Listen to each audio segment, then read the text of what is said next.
Конечно, Лукашенко хотел бы нормализации, да, отношений, легитимизации своей, но мы по-разному эти процессы понимаем. Лукашенко хотел бы, чтобы его признали и стал демократический мир с ним работать, а наша задача, чтобы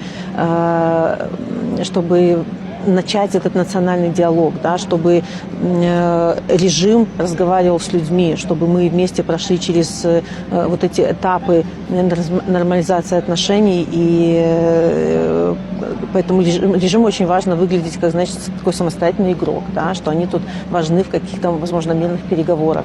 Поэтому этот визит был крайне важен для самого Лукашенко, и поэтому, возможно, да, вот выпустили Сергея Тихановского в том числе. Вот. Но, опять же, логику режима не понять.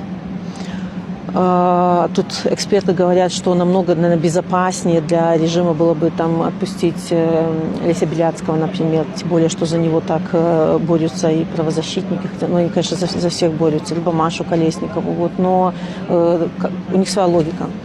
И они, наверное, рассчитывали, что придет Сергей как сильная фигура, будет оспаривать лидерство Светланы Тихановской, но мы просто станем плечом к плечу и будем продолжать бороться за освобождение людей, за освобождение Беларуси.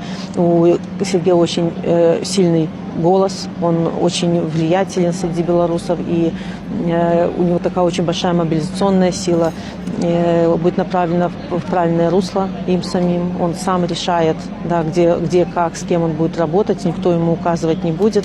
Вот, но да, то есть важно было Лукашенко, и мы получили большой бонус от этой встречи.